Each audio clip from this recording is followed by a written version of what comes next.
Hello, I'm Brian Beaulieu. Thank you for this June 14th edition of FedWatch. Last Friday, there was a lot of news generated because of the employment numbers. I just wanted to put a little perspective on that.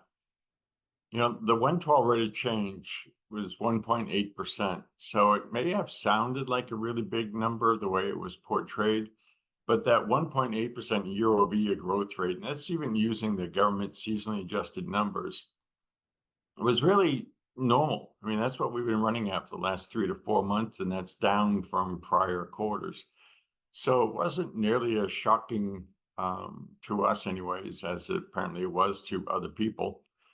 And that got me curious. So I dug down even deeper. You know, if you get our ITR trends report, the number that's published in the media is just a subset of the overall private sector non-farm employment. So we look at that broader number, and that's showing a 1.6% rate of growth as opposed to that 1.8. And between the end of the Great Recession and COVID, that tended to run at 1.9%. So again, that doesn't seem real hot to us. It seems normal. And given that the Fed's been trying to slow down the economy, normal is noteworthy. But then, because I tend to be a curious little economist, I did some more digging, and they also survey households to find out how they are doing, whether they are working or not.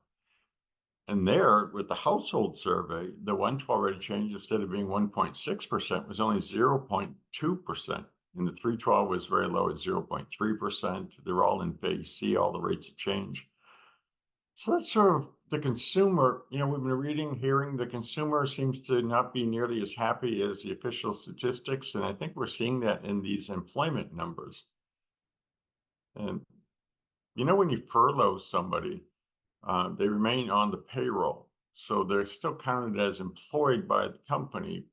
But the person on the other end of the survey from the BLS may be thinking, well, no, I'm not working.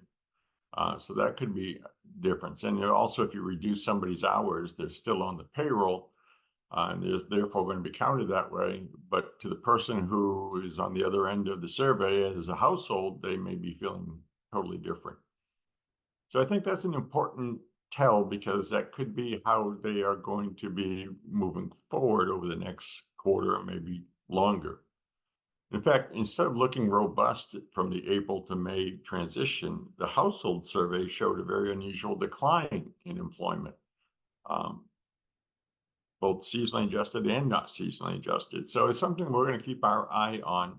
I just don't want you to think that the employment numbers are clearly indicative of a whole lot of strength coming at us.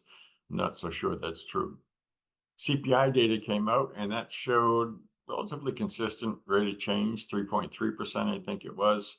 No change on the 112, 3.3% on the 12, still above what the Fed wants, but both rates of change are still in phase C. Core CPI tends to run a little bit harder right now. It's at 3.4%, but it eased. And, we should keep in mind last year is at 5.3%. It continues to be a service sector problem, and that means a wage problem. Commodities were actually down in terms of the consumer price index, at least down in terms of the rate of inflation.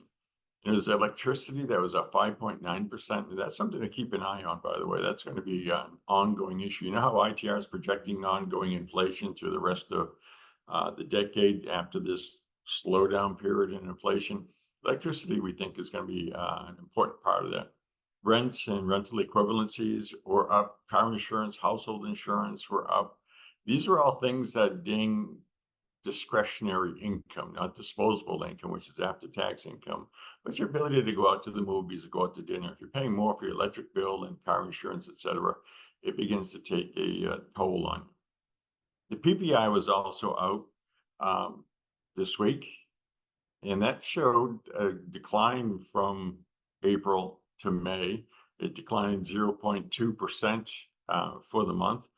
Goods were down 0.8% from the prior month. It continues to be, as we've been talking about, services and wages that are keeping even the producer price index up. Core PPI is at 3.2%, so a little bit lower than the consumer price index core, And that's a good sign too. It means it's easing in the right direction. What does all this mean? It means we think we're still on track for that September decline in rates. Um, I know in the June 12th FOMC statement that, they were doing their usual hedging and hawing. Really is going to be a function of what the retail sales numbers and travel numbers look like this summer.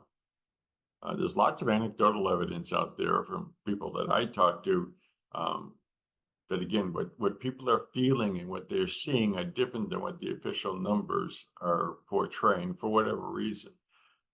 So depends on how soon the reality flows through into the data. Eventually it will. So hold on for that rate increase. I wouldn't count on a whole lot of decline, as we've talked about before. We're getting those positive leading indicator signals for the economy in 2025, and that's going to make for a very short, brief window of interest rate decline. Use this period to figure out how you are going to cope with rather relentless ongoing inflation, particularly in the post-25-26 period. It's going to get nasty. If you want to know more about our long-term view of inflation and what that means for interest rates in the economy, Al and I are doing another webinar together on July 25th, 2024. We only have 2 more times where he and I are going to be on the same stage at the same time. So I hope you can join us for July 25th, where we talk about the long-term processes, stresses, decisions you're going to have to make between now and the end of the decade. That's the primary focus of this coming webinar. Thank you for joining us for this edition of FedWatch. We'll see you next week.